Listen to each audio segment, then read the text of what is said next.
Hi, Jerry from the other room. You can unmute yourself, sir.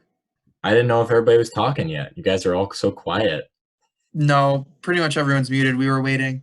We can get started, though, now that we have the three of you. If people join, Hmm. they can join later. It's being recorded anyways. Cool. So why don't we just start and we'll go around with our student teachers and just introduce yourselves, you know, where you student teach, the classes you teach and whatnot. So just one of you go first.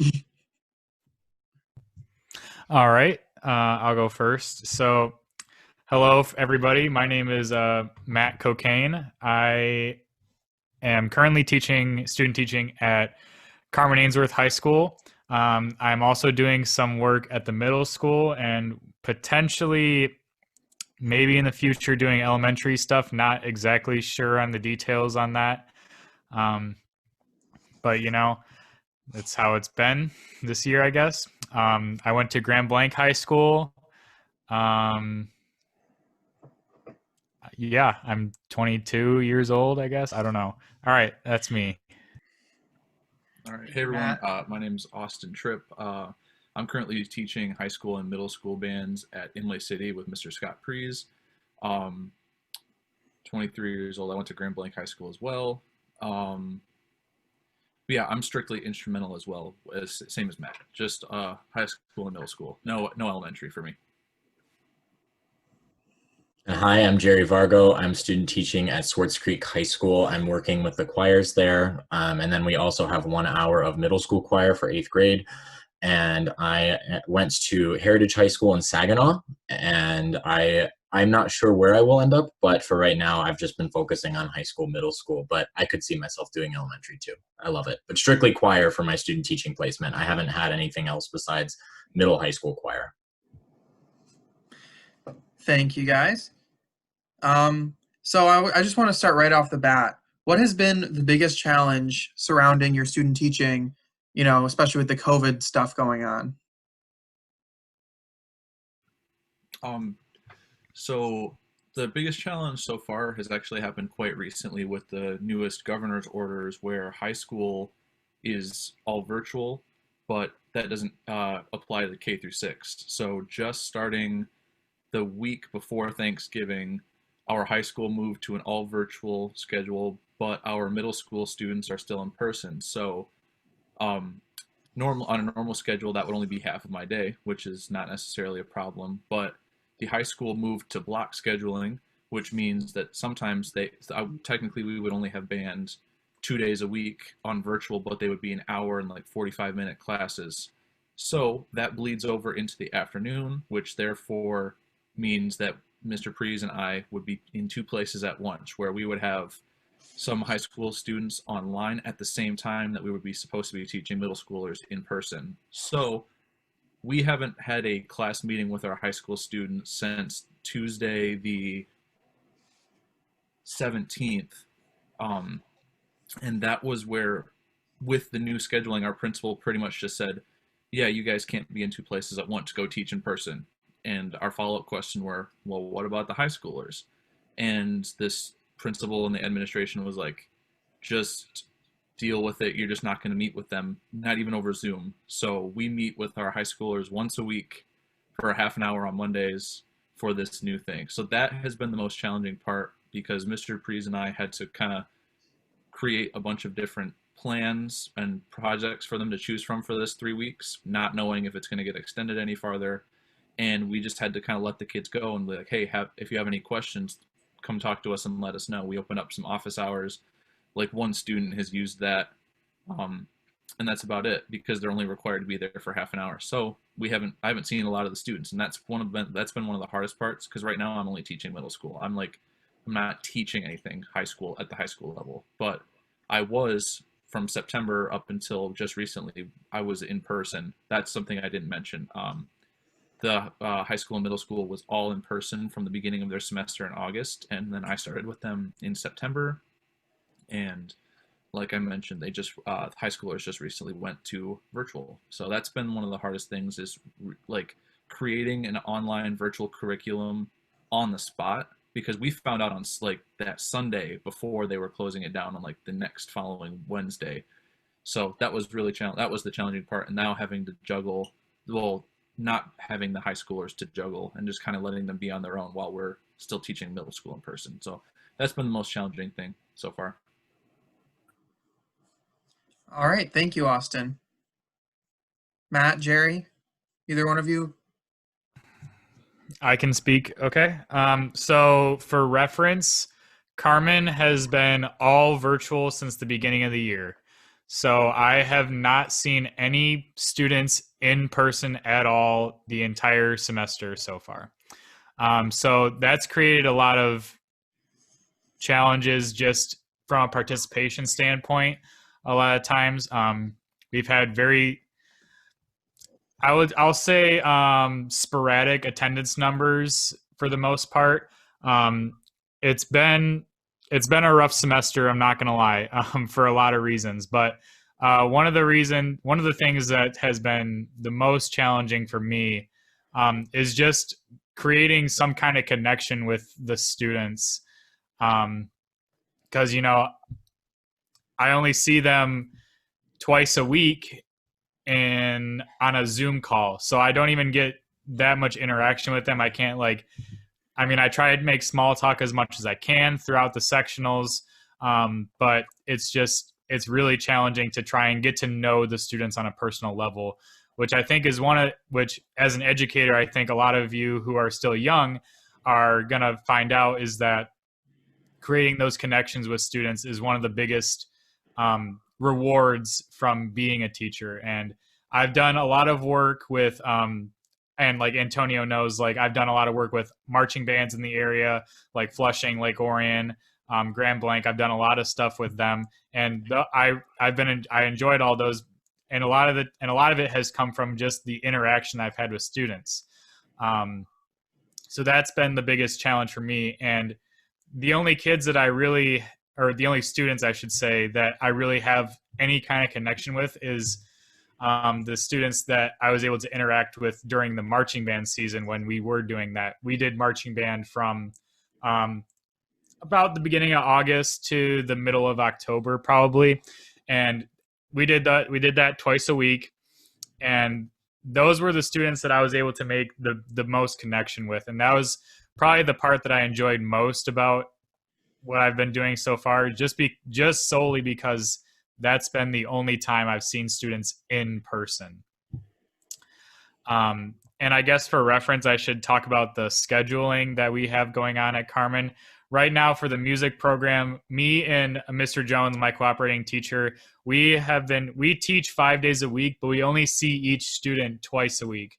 So on Mondays, we have our full class meeting where we go over our online assignments for the week. And then the rest of the week, we have individualized smaller sectionals. So like today, I was doing work with the middle school low brass students specifically.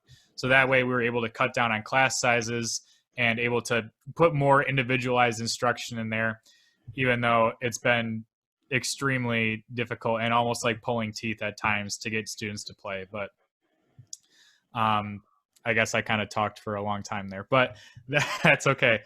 So that's just been one of the biggest challenges for me, is just not being able to know the students very well at all. I mean, I am giving instruction on a daily basis, but week to week, it fluctuates a lot, even with attendance, like who's even in class at that time. So that's been the biggest challenge for me.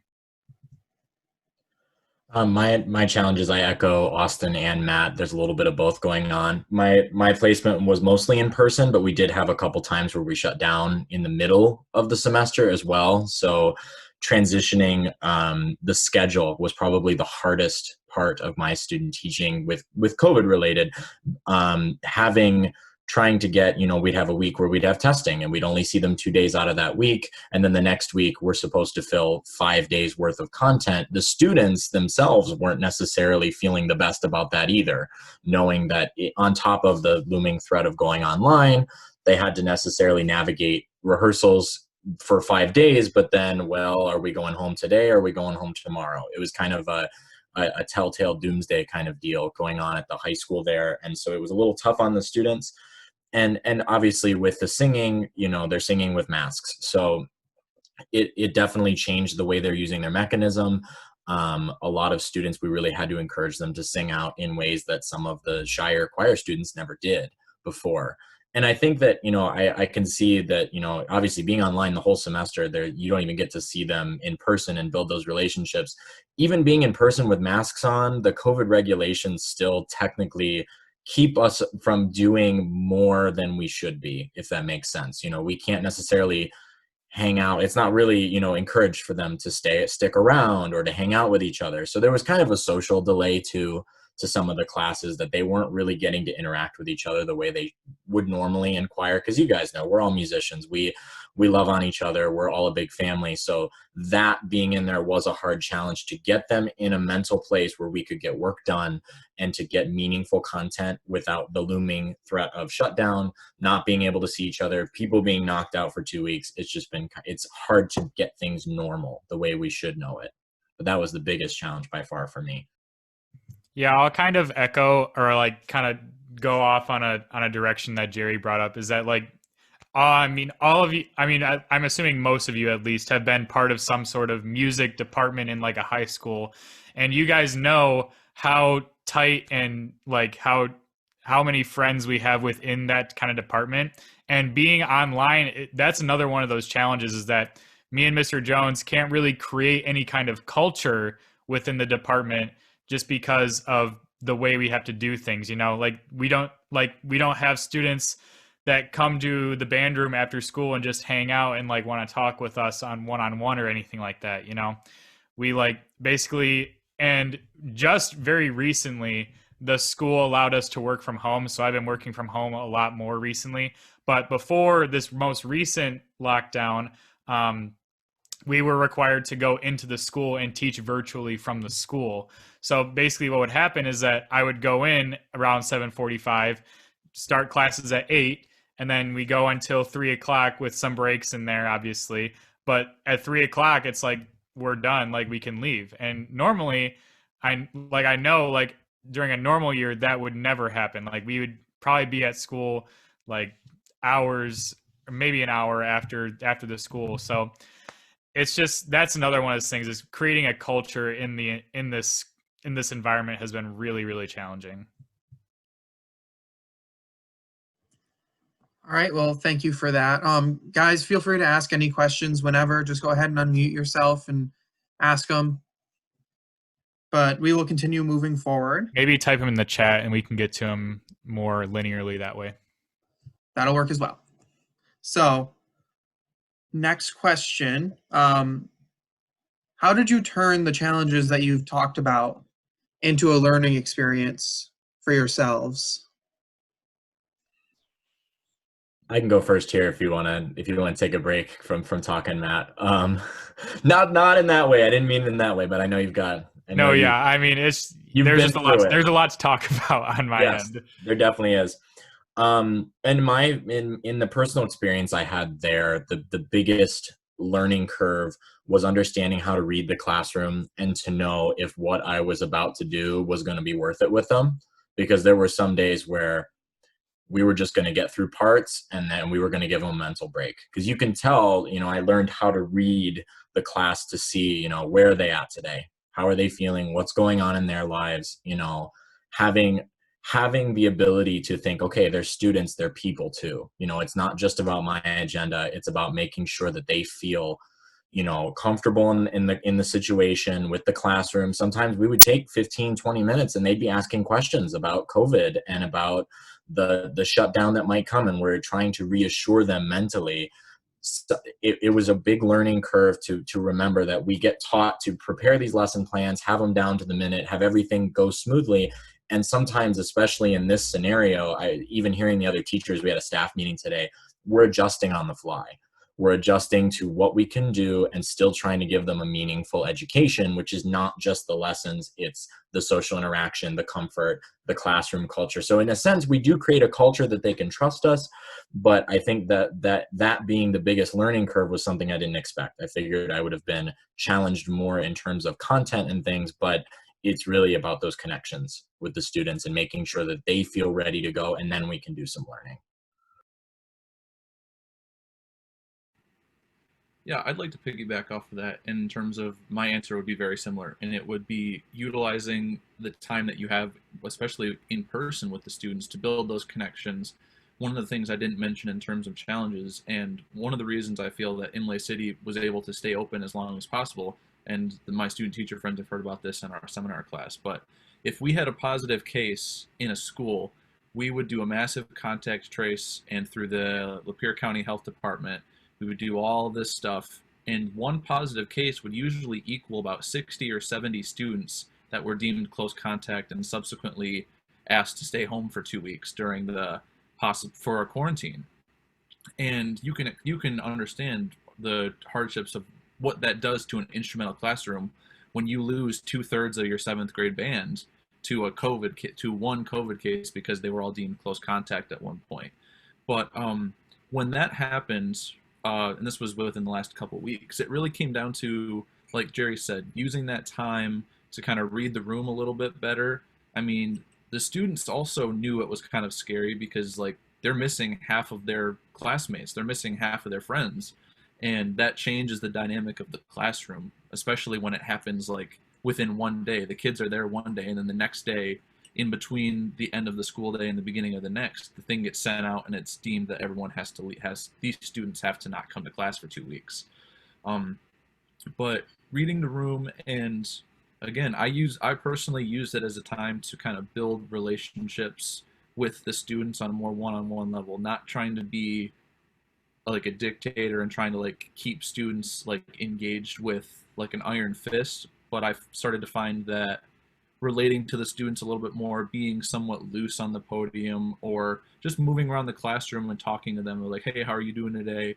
Is there anything that you need to talk about? Mr. Prees and I are here if you need anything. And some kids did. Some kids were still a little hesitant, but at the end of the day, you're putting yourself out there, and I feel that that helped to create an environment that they could not necessarily forget about COVID and forget about the scary stuff, but just make them feel more comfortable in their specific learning environment, at least in Mr. Prees and I's classroom, and just trying to spin the really hard stuff into a positive. And then once everybody gets back, it's like a whole different ball game, and they're able to kind of pick right back in with the energy that we've been able to sustain even after we left, even if there are a bunch of the students had to leave the classrooms. So yeah. So I think the 2020, if we could put a mantra on 2020, it is what it is. That's kind of how we've had, at least me and Mr. Jones have had to approach this year a lot of the times. And we've been working very closely with the middle school band directors as well, trying to get some sort of organization going on. And I don't mean to dwell on like what's been challenging, but again, another thing that's been challenging for us at least is that we never really knew up until like maybe a couple weeks ago, like if we were at all going to be back in person. Because at the beginning of October, the Carmen had all the elementary schools go back in person. So we were kind of waiting on like, okay, when are they going to announce the middle school? When are they going to announce the high school? So like we were trying to get ready for all that stuff, just like in case that came. So, and before the most recent lockdown, that week where we were going to be locked down, we were about to start doing elementary instrumental stuff, and we were about to start that up, and we had to cancel all those plans and go back to what we've been doing normally. But what I think this has really been what this has created in me is a sense of flexibility. A lot of the times it's like, you plan for something, but in this day and age, it might never happen. And that's kind of a reality that we've had to live with a lot of the times, is that like we can plan as much as possible, but it may never come to fruition in a way that we think. And another thing that I've been very fortunate to do in my time here is that I've had to be very resourceful in how I use my instructional time. So I've learned how to create Google Forms. I've learned how to use Google Classroom very efficiently. I've learned how to put grades in a grade book.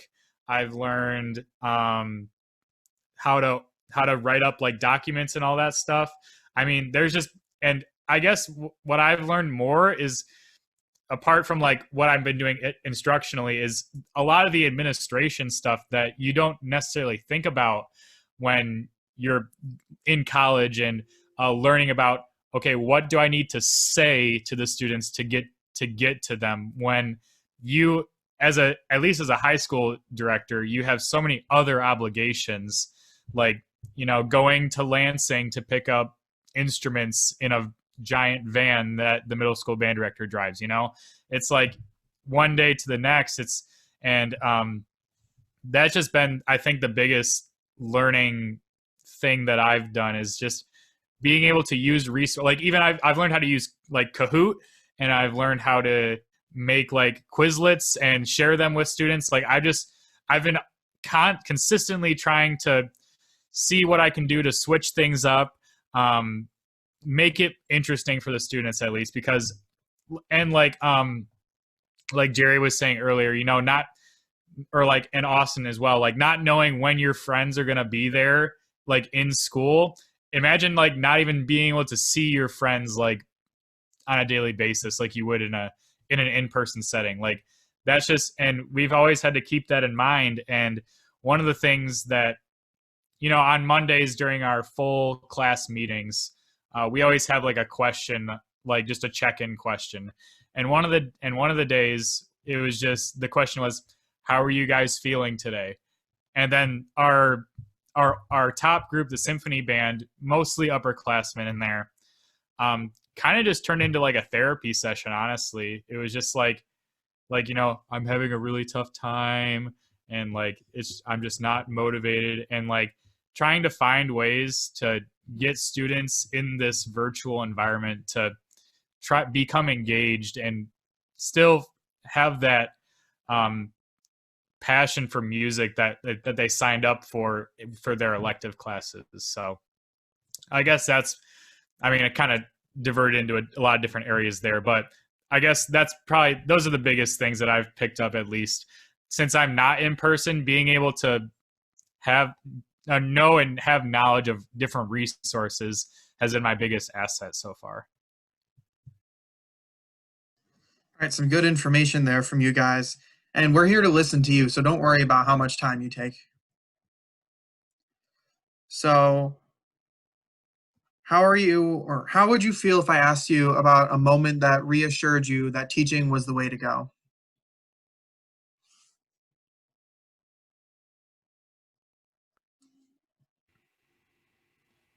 I'll take a shot at that start. So this came a while ago. This was back in October, and I also didn't mention, during the fall, I also was able to do a very abbreviated marching band, where we only had about 3 rehearsals after our band camp over the summer, and then we had 2 football games that we performed at, actually. And it was at the first football game that was really cool, and so a really cool thing happened. And that was I had been there for about 2 weeks or so, a little bit, coming up on 3 weeks with this football game. And the students were like starting to buy in a little bit to me being there, and not just like some guy who was going to be there. And that was kind of hard at first, when the students aren't necessarily picking up on nuances because they didn't know me. And how they react to things at the beginning of the semester is now a lot different than how they react to things now for me, because they kind of understand how class is supposed to work when I'm up there, and like how they just know a little bit more about me. And I really got to know a lot about them once I got to the football game. And usually they're in the stands with everybody, and it's like a pep band. But we had to be on the complete opposite side of the field, socially distanced, with like chairs and stuff all on the track. And it was a really weird situation, and it wasn't like they were used to. But something just clicked when I was there. And I was talking to the students a lot more, and just getting to know them, and kids were like coming up to me to talk to me in between like songs or whatever, and I'm walking around, and just that helped me learn more names. It helped me learn who's friends with who and how to interact with certain groups of students. And then conducting a couple of their tunes at the marching band game while they're playing. And that was an atmosphere that not only was I lucky to have, especially with all the COVID going around and how some people aren't even allowed to have marching band, but that one moment kind of kick-started the relationship I have with the students now. And just being able like to talk with students about music and also non-music things has been something that it's to an extent the non-music stuff, those non-music conversations have also encouraged me that I'm on the right track, because I've really appreciated the fact that students are opening up to me a little bit about that kind of stuff, and that vulnerability that I was putting out at the first couple weeks was being reciprocated. And now we're like, hey, we're both learning about each other right now. We're both trying to see how this works. You're a different teacher. You guys are students. I'm not even sure what kind of teacher I am yet. Maybe I'm. Well, it's always something you're working on. But that, again, we've Matt and Jerry and I have already been starting to talk about relationships and the connections that you're making with the students. And it was that the football, like I said, that one moment at a football game where super simple conversations really just kind of kick-started everything going for the rest of the semester. And I was very grateful, and that really reassured me at that moment for 100%. Yeah, I have a similar experience as well with the football games. So we did one football game for the marching band, and we had been doing marching band all the way through September, not knowing what we were going to be doing with the marching band. So what we ended up doing is we ended up having like a field day event where we had a couple of clinicians come to watch our marching band and give us feedback on like what we could be doing well, or what we're doing well, what could be doing better. And even Dr. Heidenreich was a judge or a clinician at both of our events as well. So those were really cool events that we were able to have, and just give the students some kind of outlet other than just, all right, let's play this for fun or whatever, They had something to work towards. And the football game that I did end up going to, I was able to conduct the Star Spangled Banner, which was fun. It was just kind of a spur of the moment thing. I was just standing on the podium during rehearsal, and we were doing pregame stuff, and Mr. Jones said, hey, how about you conduct the Star Spangled Banner? I was like, okay. So that was fun. And that interaction with the students during the game, like just seeing them all like have fun together in an environment that I had not seen them before was probably, it was really rewarding, because, especially for me right now, it's really tough because I don't see the students outside of our Zoom sessions like ever. So that was one experience that reassured me that, this teaching thing is pretty cool. And then another one happened just today, actually. I was working with some of the 6th grade students, and we're working through our beginning book, and one of the books was, or one of the songs was Mary Had a Little Lamb. And we were, we had done that before. So we were just reviewing, just going back, doing some warm up stuff. Like, here, let's warm up on Mary Had a Little Lamb. And one of the students, I was like, all right, yeah, let's hear you play it today. And he played it. And then I was like, yeah, really good. And he's like, oh, wait, I got that first try? I was not expecting that. And so I was just like, yeah, you did awesome. And he was just so happy. And I was just like, that was a cool moment as well. So you gotta, especially for me right now, it's kind of been like, you gotta find those nuggets of like, that keep you going throughout all this. Cause at least for me right now, they're far and few between, but you gotta take them when you get them for me right now. I can agree with Matt on that one. The small moments are what make you really realize that you're making an impact and you're making a difference. I think the smaller moments, because there was a big one, and I'll talk about that. It was right at the beginning of my student teaching, but the small ones are when you have that student that you've had to discipline quite a bit. They're kind of the troublemaker in class, and then you see them trying, You see them actually participating and contributing, and you realize that somehow, whether it's magic or not, or they just woke up feeling like they weren't going to cause trouble that day, they started to care about what you had to say, and they started to demonstrate that they're learning from you. I think those are some of the best moments when you realize, yeah, I got you there too. Because the kids that are, are engaged from day one, you appreciate them a lot too. But sometimes it just makes your day feel better when you see someone go, hey, can we sing that song? I really like that. Or, oh, hey, I was trying this and this worked. But the big moment for me that happened, it was right when I started. At the school, there are a couple ensembles for high school, but the Madrigal group is a very tight-knit group. They have Madrigal Christmas every year where they exchange gifts and a Secret Santa. It's basically the top choir, and a lot of them have been in it for multiple years. Well, they knew that I was coming, and so at the beginning of student teaching, we had to do virtual. So I was observing their class for a couple weeks. So they kind of got to know me, but when I got there the first day, they made me a welcome basket. They gave me like, I thought one of the funny things, they gave me breath mints, but they also gave me like Nutri-Grain bars and a dog toy for Pebbles, our dog, and a balloon that said welcome. And then they also wrote me handwritten notes of what they hoped that they would get out of me student teaching there.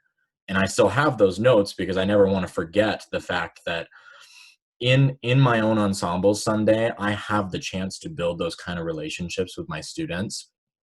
And it really set the tone for the fact that this is what we can get out of what we do. It's not just about having a top choir or a top band or having everybody be super exceptional. We want them to feel loved and welcomed. And so to have that be a start there, that they didn't even know me, but based on their class culture, they wanted to welcome me and accept me. I think that was one of the most impressive things. And then also having a student who wants to be a music educator. She's a senior. So we actually worked with her on conducting, and she got to conduct the groups. And to kind of pass the torch is one of the most special things about teaching. So to be able to see that firsthand really ignited that fire for me of, okay, I need to show these kids that I'm going to give them something. They're going to get something out of my teaching. But I think, just like Matt said, the little nuggets matter too. You're not always going to get a huge welcome mat. I was lucky that I did, but the little nuggets really solidify how much your teaching does mean.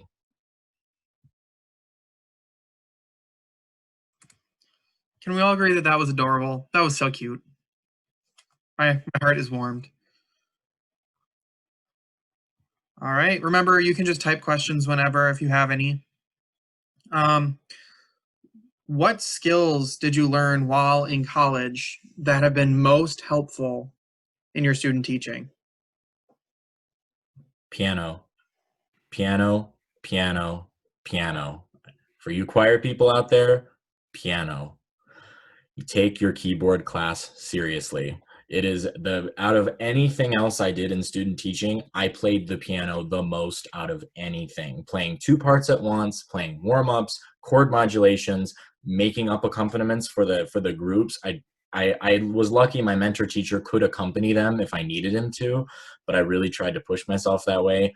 Practice your piano, practice your piano. Other than that though, I think in college, your rehearsal time, when you have choir, when you have, wind symphony, chamber singers, chorale, pay attention to what they're doing. You are not only learning how to be a good singer / player, you're also getting to observe firsthand some of the best conductors. They are people that have honed their craft, who have grown, and they have doctorates, so they know what they're doing. If they're able to get amazing stuff out of us, we should be trying to emulate them. I definitely used a lot of techniques that I would see in choir with Dr. H, and employing those techniques and then using those to come up with your own.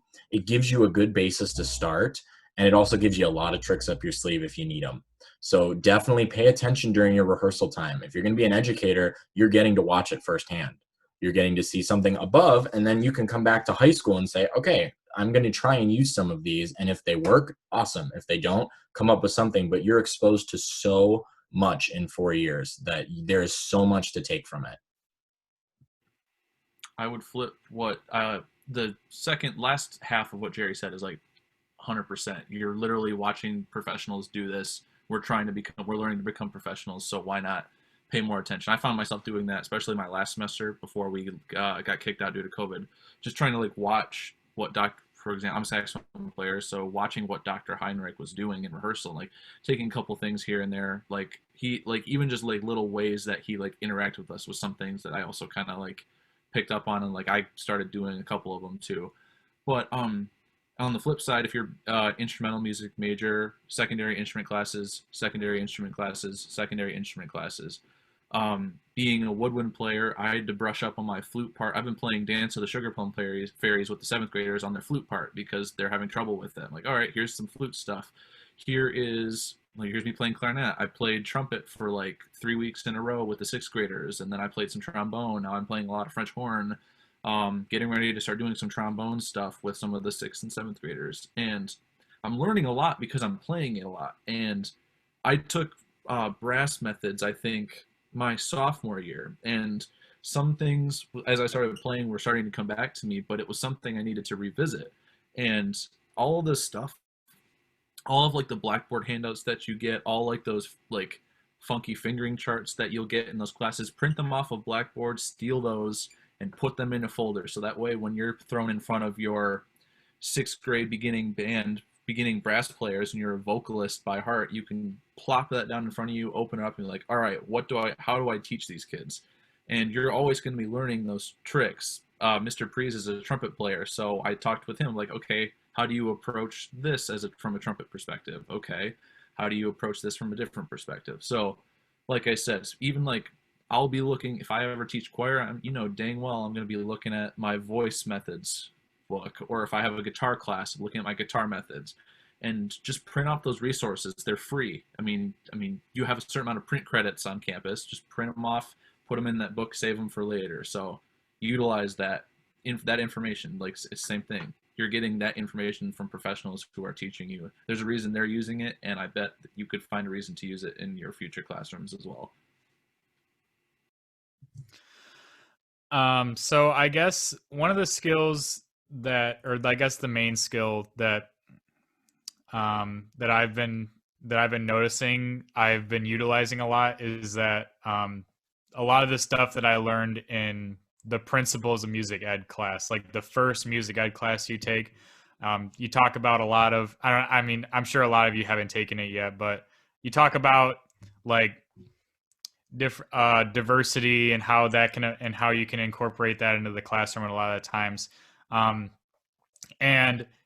I don't mean to sound like out of place or anything, but I know like Imlay City is majority white, and so is Swartz Creek, and Carmen is a majority school. Like the majority of students are African American. And I went to Grand Blanc, which is also a majority white school as well. So what was difficult for me to understand was like, some days students will say, oh, I don't have my instrument. And it's like, well, where is it? And it's like, oh, I was at my dad's for the weekend and I left it there. So now I'm at my mom's, and like my mom's apartment complex is only playing in the apartment. And then it's just like, so like it's kind of opened my eyes to a lot of different things like that you don't necessarily think about, and like how these students' home lives really affect what's going on in their academic lives. And that's just been one of the biggest things, because I know Mr. Jones has made several house calls, like 2 different houses, just specifically to like drop off an instrument to a student or do an instrument repair, a minor one at some points. But like just like hearing some of the stories and like of him going to these students' houses in areas of Flint that, a lot of us probably would have no business going to, is a really challenging thing. And I just found out today that one of the middle schoolers, like I guess one of her brothers passed away very recently. So she wasn't in class today, but I found out that her dad didn't even know that he was her dad until like a couple months ago. So like, and honestly, that's a lot of what these students are going through. Just they don't come from they don't have the best home lives, they don't have the best resources to be able to, and like I could probably count on both of my hands how many students own their own instrument within the music department. When we did our instrument pass out, like our like here's your instrument, I would say like 95% of the students that we had in class came and picked up an instrument. And I mean, and if you've never been to Carmen or like the Carmen Middle School, like there is just a stockpile of school instruments. Like I swear we have like 30 saxophones. It's ridiculous. So like, but like that's what this school district needs is the thing though, is that like a lot of these students don't have an access to an instrument. So the only way that they're going to get an instrument is through the school. So I guess that's the class that I've been kind of like looking back on, like kind of reflecting on a lot of the times is like, okay, these students are clearly going through a different circumstance than I ever could have imagined. And that's affecting their academic progress significantly.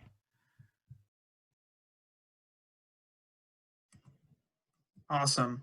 That was really good too. What surprised you the most about yourself when you were student teaching?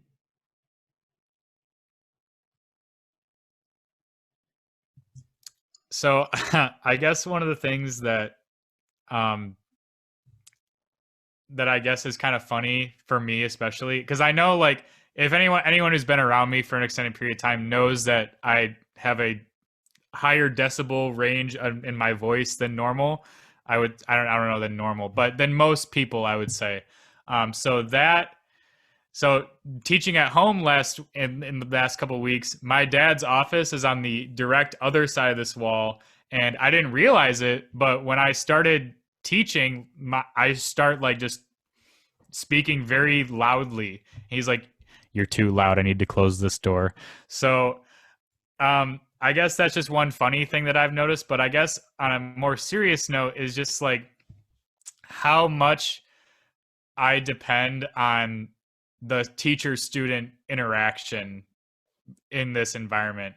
And I really noticed it since we are virtual, that since I'm not having those experiences, it's been difficult lately to like, all right, I got to get up and I got to get on Zoom again and like, yell at some sixth graders basically in a nutshell. So like, I realized that what I thrive on in teaching isn't necessarily the teaching of music. It's the interactions that I have with students within the classroom is something that I didn't realize I looked forward to as much as I did. Even when I was doing like marching band stuff, like just being in that environment was one of the things that I loved doing, is just like going to a rehearsal and like standing outside in the cold and the rain sometimes and like just freaking get your feet in time, regular things. But like that was one of the things that I really noticed since I am lacking that. It's really affected my energy in teaching, my attitude towards teaching, and just in general. And I really wish I could be in a classroom with students. It's been really, really, really tough for me this semester. But I guess that was the biggest thing, is that I didn't necessarily realize how much I enjoy the interaction with students on a daily basis. I can go a similar direction as Matt, but it's a little more on the exhaustion of teaching. That was the biggest thing that surprised me, is how burned out I got very quickly. Me too. The biggest hurdle that I did not expect and it surprised me was switching back to a high school kind of schedule.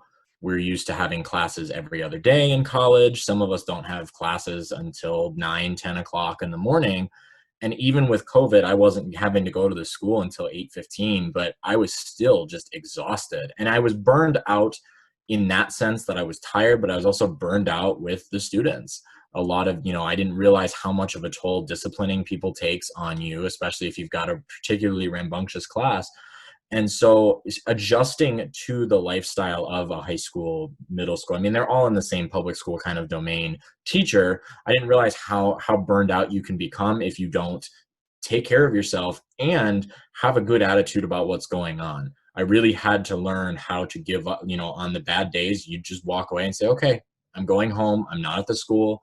I can't imagine what that was like for you, Matt, because, kind of they're kind of blended if you're online, but making sure that I was taking the time to rest, taking the time to make my life easier so that I could go in every day and still have a good interaction with the students. But it was just a huge shock to me how quickly I was like, I can't stand this. Come on. And I felt myself getting grouchy. I was exhausted all the time. And so knowing that when you go to this, it's a big adjustment and to not take it lightly. You can't just exist the way you were in college. It's not the same thing by any means. It's definitely a different way of life, and working 40 hours for no money, that is, you adjust very, very quickly. I'm thankful I went third because it's a combination of both of those guys. I didn't realize how, really, like Jerry said, I'll get home and I will sit on the couch and just melt. And currently I haven't done that as much because I'm only teaching 3 classes in person right now. But middle of October, when I was doing 2 high school groups and 3 middle school groups and marching band twice a week, my Fridays ended up being from like 7:30 a.m. until 10:30 p.m. a couple times. And I was, oh my gosh. But that's par for the course, especially with instrumental. And there's other things, like Jerry said, after school ensembles that he was allowed to do a little bit.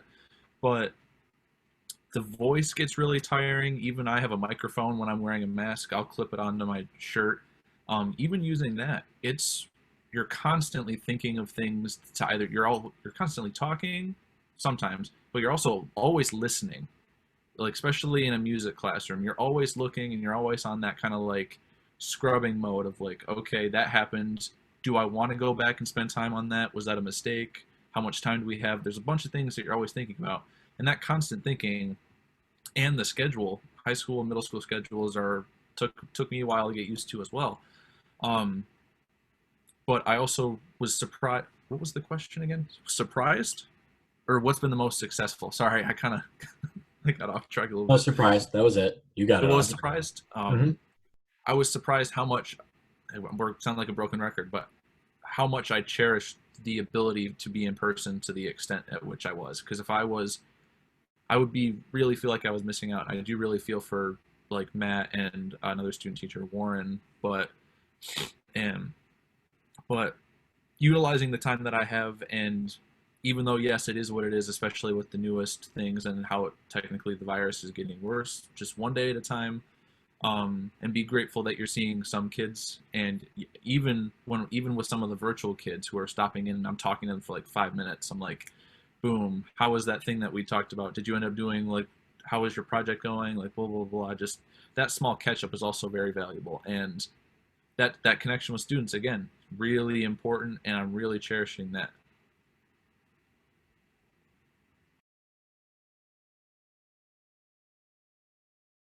All right. Thank you, Dr. Heidenreich, for being here today. So we don't really have a ton of time left with our student teachers. So I'm going to open it up to questions from you guys or anything the student teachers would just like to share.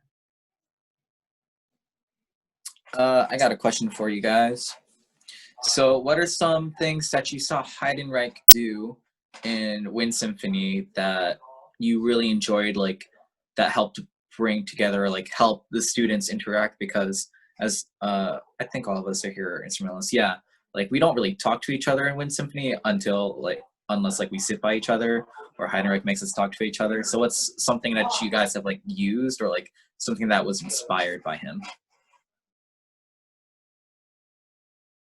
I guess like I said in the beginning, or when I was talking about the schedule that we have, on our Monday meetings, we always have that check-in. So like the latest check-in was, what's your favorite Thanksgiving dish or whatever? You know, I talked about how I made a homemade green bean casserole on this Thanksgiving, and how we talked about like, what's the difference between dressing and stuffing? Is there a difference? Is it just colloquial? Like, is there a different recipe? Like, you know, I mean, so like just stuff. It's like, even though the students aren't talking to each other, we're still trying to get them to talk in the class, I guess.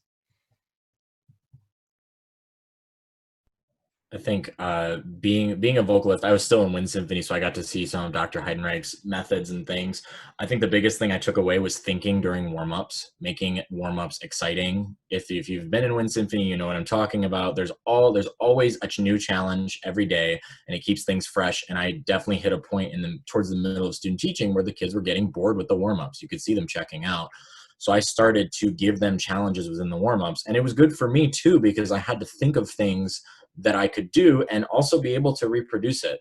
You know, I loved what my mentor teacher, Mr. Luke, said, is that sometimes I do warm-ups for me with them. You know, I do things that are going to get my mind going. So I'll do, you know, we do a scale, like a do scale, you know, a solfege scale up and down.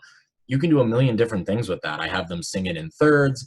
I'll have them do it in rubbing seconds for some of the higher groups. I'll have them bop the one note. I'll do one short note, then one long, one short, one long. So anything to get them going. I think Dr. Heidenreich does a great job of getting everybody engaged in the warm-ups so that we are thinking already. It's not warm up and now let's think and actually approach. He's actually getting us going right as we go. I loved using that in class, and it made it really successful because the kids were more inspired to play along and to keep thinking throughout the rehearsal once I had gotten them to really start thinking. I do really like what Jerry mentioned there in terms of just the way that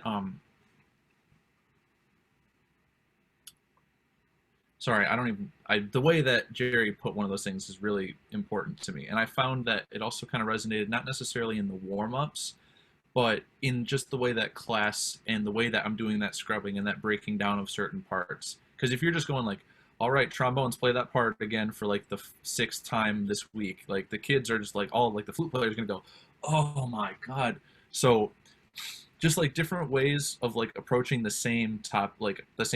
And for example, like quick one, Dr. Heidenreich likes to use like we were playing Percy Granger's Colonial Song, and in a way to kind of get us to talk about or to interpret this chromatic harmony, he began to use examples of like, imagine like a big bowl of like chocolate pudding. I want you to be thick, like play this thick and play it very connected and something like that. And we're playing a 7th grade version of Colonial Song technically, and like out of nowhere I just used that phrase in class, and the kids were like, what? And I was like, yeah, like chocolate pudding, play it like that. And then they kind of got it, and then I kept coming back to that like over the next like week and a half or so, and then the kids ended up bringing me pudding. Like 3 or 4 students brought me chocolate pudding cups. And so now, whenever we play that song, I just pull out one of those cups and I put it on the stand, and instead of saying it, I just point to it, and they're like, okay. And so it's like, some of those kind of things have really boiled down to like, they know I'll point at a pudding cup, which is already weird because it's on the music stand, on the podium stand, but just like a little way like that. And the way that Heidenreich was always able to work on same things in a different way to get your mind engaged, keep different people engaged, as much as possible, rather than just like one person, one instrument, and just that repetition that gets really boring. We've all checked out of rehearsals before. We know what happens when we check out. So keeping that in mind, it's like, that's all you got to do, and just trying to mix it up as much as possible. And I like that. I think another one of the things that I liked, or that I kind of, you know, I'm not in person, so like it's kind of difficult to draw parallels. But one of the things that I do appreciate from Dr. Heidenreich is his pacing during rehearsal. He's like, it's very like, you know, we do this, and it's like, you know what's coming next, and like he does it in a manner that's like it's efficient but like also detailed.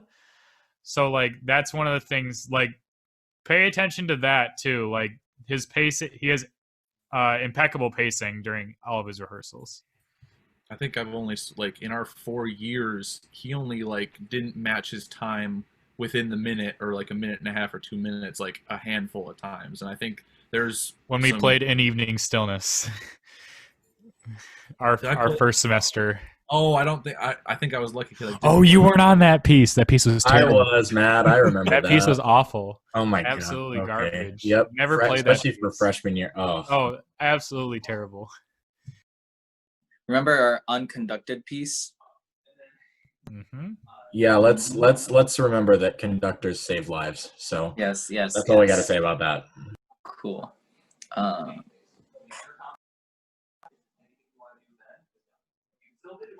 right. Anyone have anything else to say? Ask.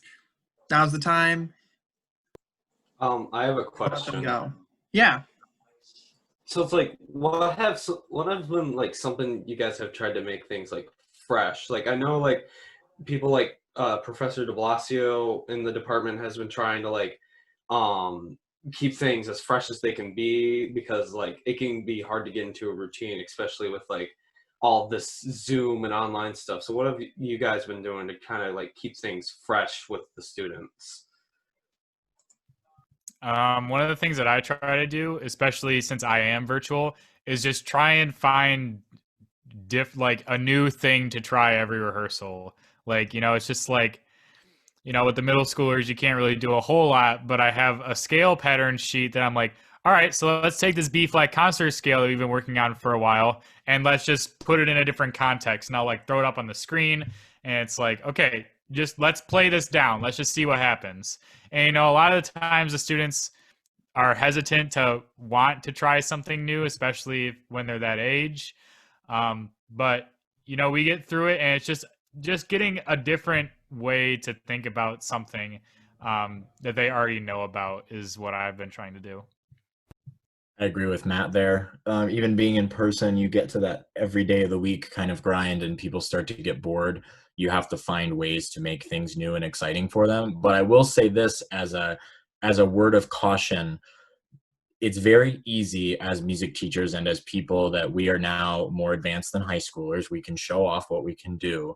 Be careful how flashy you are, because at the end of the day, some routine is good. It's a little different now because of the COVID-19 stuff, but being in person in a classroom, the thing I quickly learned is you run out of tricks to pull out of your bag after a while, and you need those students to have that routine, or you're just the fun guy. And I became the fun guy in probably about 2 weeks, and then they started not listening. And it was like, oh, you're not fun anymore? Oh, we're bored. Well, that's part of the battle too, is you got to have a good balance. You want it to be fun and you want them to think, but you can't sell yourself short as an educator just trying to impress them. There has to be some kind of concrete background thing going on that when they are exhausted and bored, they know they have to do. Because if you don't put anything in, they lean back and fall off the risers, so to speak. They have nothing to just go, today I know, like we said about Dr. Heidenreich, we know what we're doing in rehearsal, so we know what we have to do, and some days that's all they can do.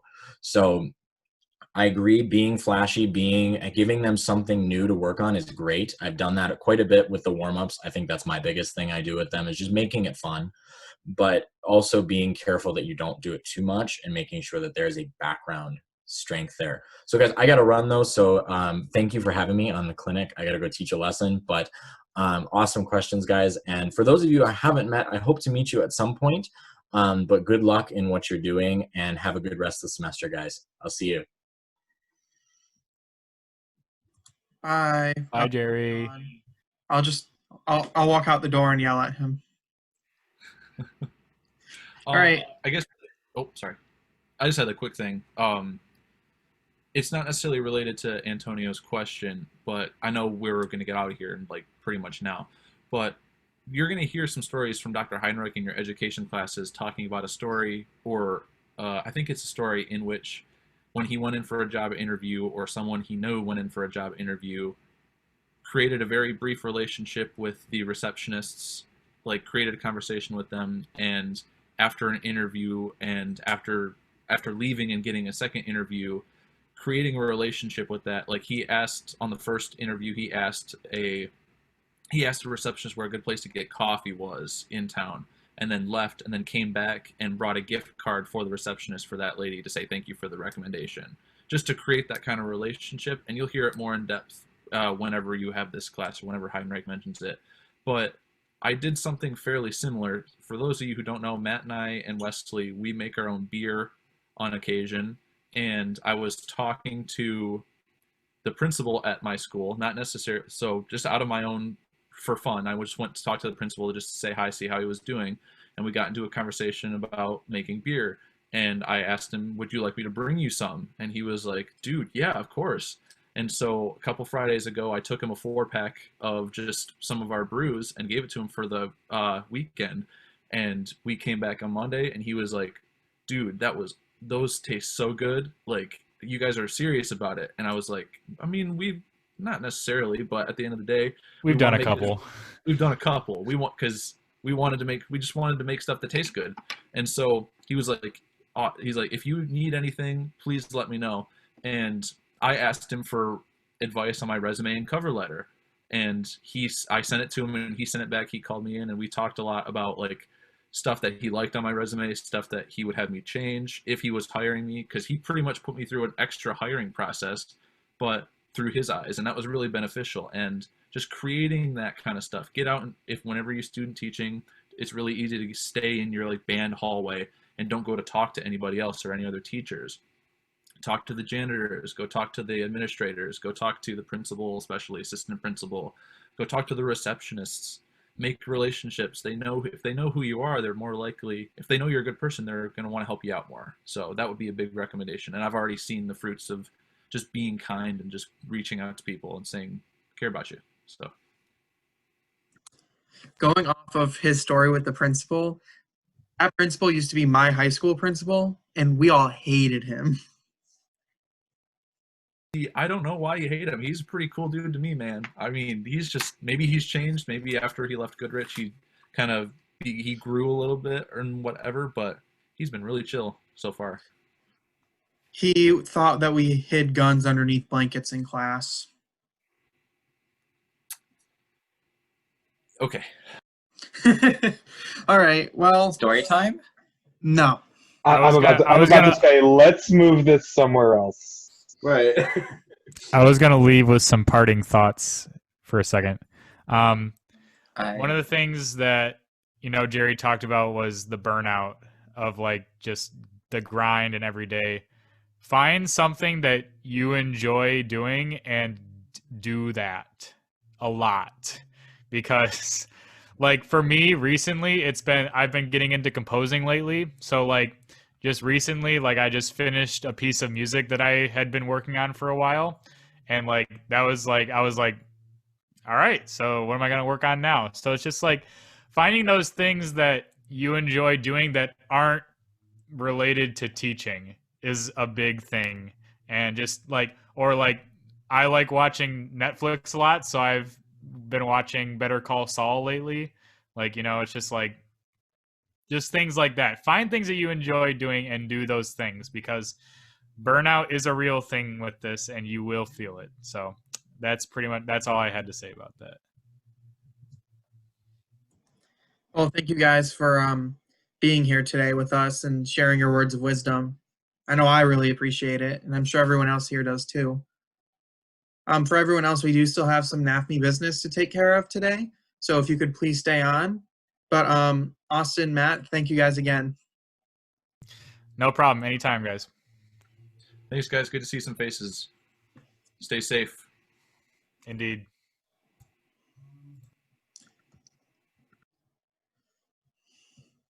All right. Hi, kids. I'm older. I'm the president. What do you want? I've been on a board longer. I'm kidding. Go ahead.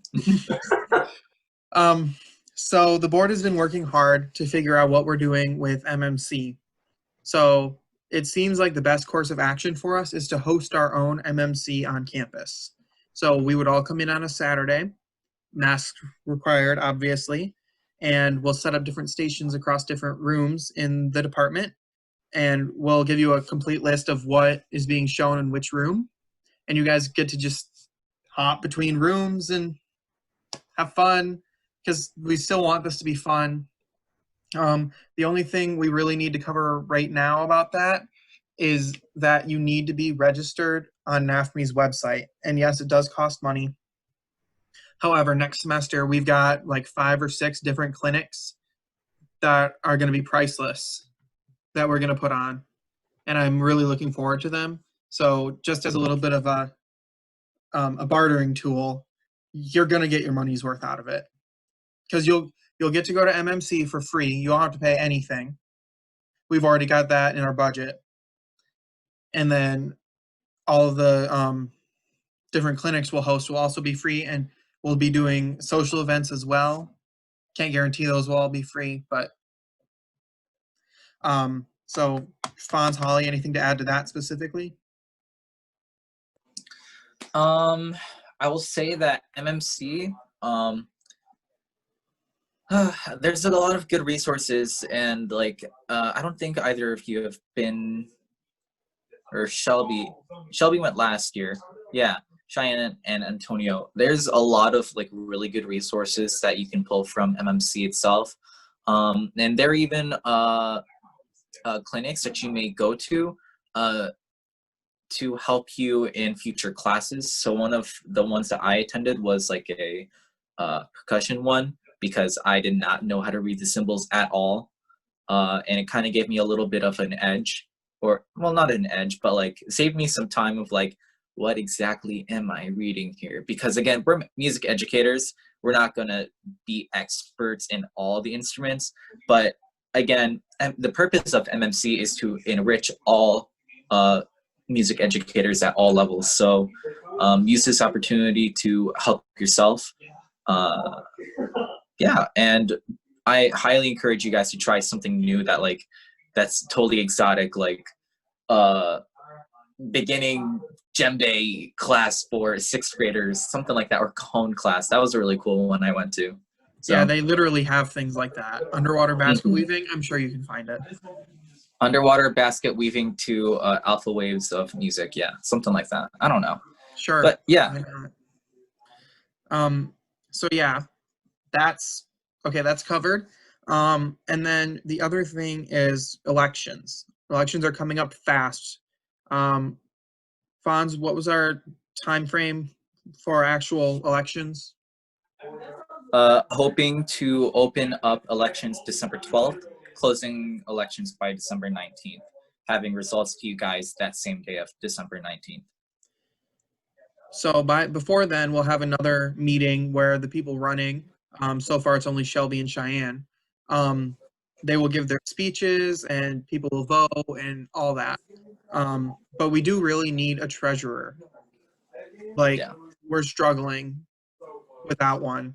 So if anyone felt like taking the position, or if Cheyenne or Shelby, if whichever one of you isn't vice president, you're more than welcome to move to treasurer. But yeah, if I lose, I'm cool with being treasurer. Yeah, and okay, don't worry, I pretty much have the position down to a science, like guides for everything. Because beforehand, before my predecessor, Rachel, she and I kind of like realized that the treasurer really didn't have like a guide or anything like, what do you do if this happens? Or how do you talk to these people, blah, blah, blah, blah. I'll walk you right through it. So do not be intimidated when the responsibility of hundreds of dollars is under your name, blah, blah. Don't worry. Don't worry. It's fine. I've got the big book of secrets for that. So yay! Okay. Yeah, I just got it from Matt the other day. Good. Okay, finally. I was gonna say I'm also being cool with being treasurer if that comes down to it at all. So. Sure. Yeah, just put in an application. Where do I do that? I'll send you the app. Yeah. And then you can just fill it out and send it back. Okay, thank you. Mm-hmm. All right. Fonz, you got anything anything else? I was going to ask you if you're going to bring up the bylaws. We can. You go off, though. We can save that for another time. That's fine. Okay. Cool. All right. That's about all the information we have. Antonio, I'll get you the application for treasurer. Shelby, don't worry about filling out a second one. Same with you, Cheyenne. We've got ones from you already. It'll all be the same information besides one word, so. And then I have another question too. So I'm on the NAfME website right now. Mhm. Do I just go to like the button that says join review? It's like join/review. Is that it? It should say join/renew. Renew, my bad, not review. Okay, yeah. Yeah, you can click that and it should take you right there and take you through it. And once you've done that, make sure you send us your NAfME ID number because you can't run for treasurer without having a NAfME ID number. Okay.